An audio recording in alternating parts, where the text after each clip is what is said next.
Hello everyone, I'm back today with another process video. I'm working on 6x8 pocket pages. Still working on photos from Edinburgh. These are the photos that I have. I've already cut them to 3x4.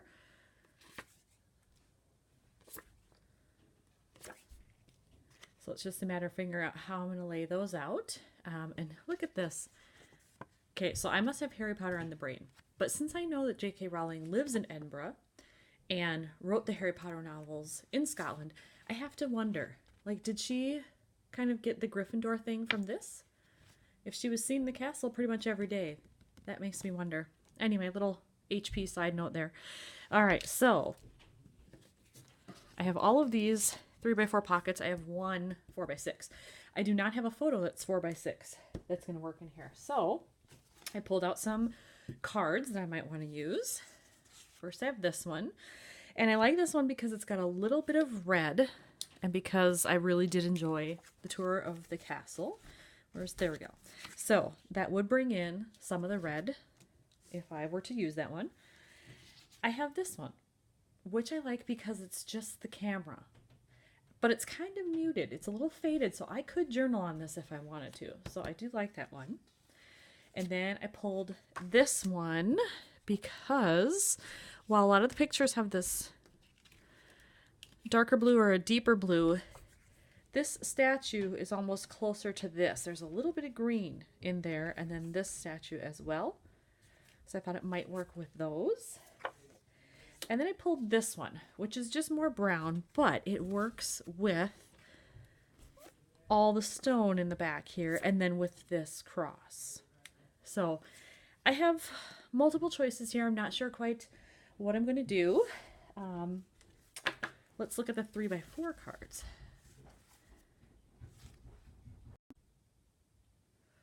For the 3x4 cards, not quite sure what to do with these either. So I have this one, which I kind of like because it's got the darker blue, brings in the red. Now that blue is different from these, but I think it's close enough that it might work.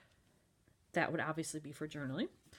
Then I have this one that says a memorable experience. This was a good idea. I like it because, again, it matches kind of that blue that's in the statue, on aqua almost. Then again, with a more neutral color, a tan, field notes. The only disadvantage to this one is there really isn't much room to write. So this is all I would have to work with. Another one that has some red in it. Geotag with a heart, which would work with the lion.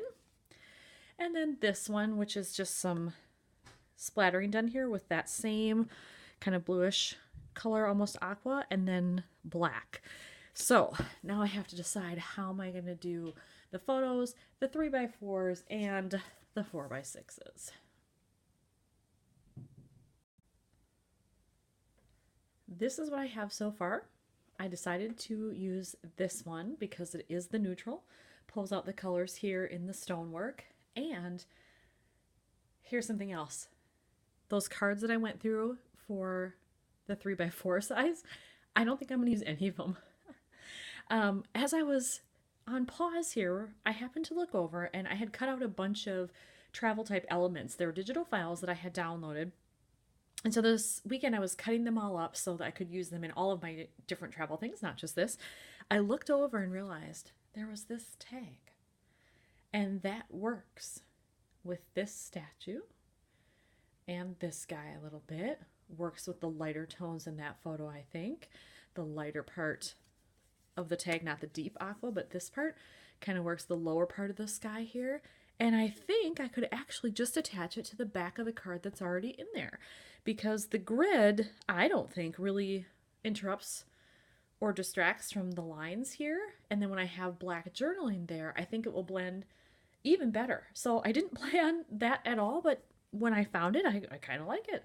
So I think that's what I'm going to go with in terms of the different pieces for the layout. So now I just have to decide, am I going to do labels and stamping and what embellishments I'm going to have and all that fun stuff. So I think I've decided on two embellishment things here. at the top of the photographs card, I think I'm going to use this puffy sticker, this camera, because it brings in this color and those hues there. So I think I'm just going to put it at the top like that. And then I have all these puffy stickers that are geotags out here. And I thought maybe this one would work because it looks like a wood grain kind of, but it's a little kind of grungy. And I thought maybe that would work. This part is a little bit more yellow than I would like. But I think there's enough of the brown that it would kind of bring out the stonework, and I think I'm going to put it right here. So I would actually put it inside the circle, but it will cover up the inner circle. So it would just sit on top. So I think that's what I'm going to try. So I've pulled out the card that goes here that I'm going to use the back of. This was the other side. Have fun storming the castle. That's what's on the other side of this particular page. I do have a video for that on my channel as well, so if you haven't seen that one, it's there. So I'm just going to adhere this to the back. I did put that little geotag on there that I liked. So I'm going to do this, and then my next step is I think I am going to do some black outlining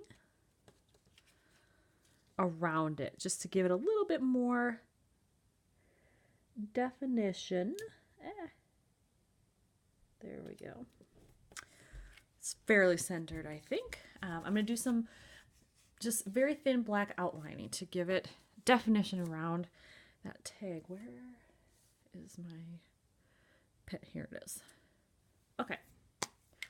So I'm going to do that and see how that looks.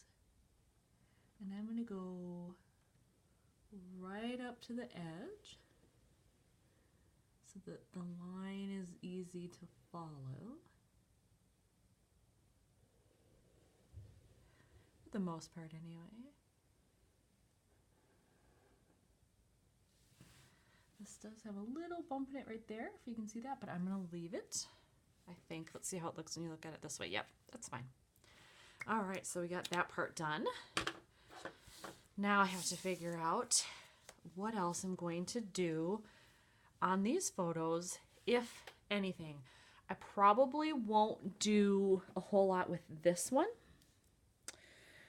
This doesn't give me a lot of space on either side, and it's so beautiful the way it is. And I probably won't do anything with this one just because the statue takes up quite a bit, and then this background's kind of busy. However, this one has a lot of dead space, so I might do something there, or I could possibly stamp something in the sky up here. So I don't know. We'll see. I'll mess around with it. All right, so I decided I am going to stamp on this one since I have that large empty space. And I found the stamps that I want, but I'm going to have to alter it a little bit. This is a stamp set from Kelly Perky. Let's put this behind there so you can see it better. There we go. So this is called Summer Vacation. It's from this year. It's actually fairly new. This was so not summer. This was April. But I like this saying. It says a day at the, and the choices are pool, beach, or lake, which don't work for what I'm doing. But there is a line here.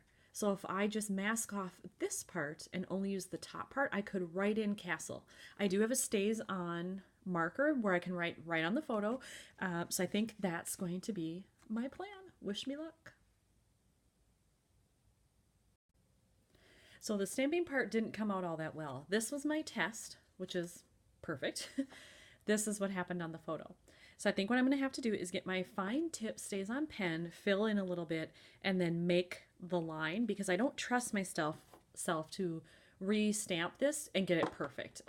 I don't have a MISTI or anything like that. So I would just be eyeballing it, and I just don't trust myself, and I really don't want to reprint a photo. So I'm going to see if I can just kind of makeshift it. This is what I ended up with. So I think I did pretty good at filling in the letters for a day at the, and then I wrote in castle with my, where is it here? With my fine point slick writer. So that worked fine. But then I was wishing that I had maybe centered this on the line, and I had a little bit of a kind of a goo spot from my pen. It was not totally straight. It smeared just a tiny bit. Slick writers aren't supposed to smear, so I'm not sure what happened there. It was probably me, operator error, but I didn't like it. And so I thought, how can I cover that up? Well, I have seen Adele, Inky Quill, take enamel dots and put them on a card and then cut them, which I've never ever done. It kind of weirds me out. But I thought, well, I'm just going to try it in a color that matches. And so I took one of these. It's actually a puffy dot from the same set as these. And I did it and I like it. So I think now I just have to like put one somewhere else. So it looks like I meant to do it. So I'm not sure where that's going to happen, but you know, I'll figure it out as I always do. So I've put all the other stuff in the page protectors already. So here's that one. So that's how it looks underneath there. I think it looks just fine. And then I went and did the last card. I did fill in some of that blank space. This is one of the elements that I was talking about that I actually printed from a digital file this weekend and cut out. So I just inked around the edge. I also did that here around this card just to kind of bring out that neutral tone, that sort of brown to tie everything together because I do want it to look cohesive. So I did that, and then I also did it around this card. But on this photo, I put that element on there, and then I did take an enamel dot and cut it. Now, look at that. These do not cut as well as the puffy stickers, I learned. So this will take some practice if I ever have to do it again. For now, though, I think once it lays flat, you can't really tell. So we're going to put it in the page protector as the last element. We'll just see how it looks once it's in there. Yeah, you can't really tell. So I think that'll be just fine. So I'm not going to mess with this anymore. This one has kind of given me fits. Here I was expecting it would be so easy because, you know, there really isn't a lot to this, and it was one of the more difficult ones I've done. So glad it's done, and hope you enjoyed watching me put this all together. Here are some close-ups quickly for each page. And that's another one done. Thanks for watching.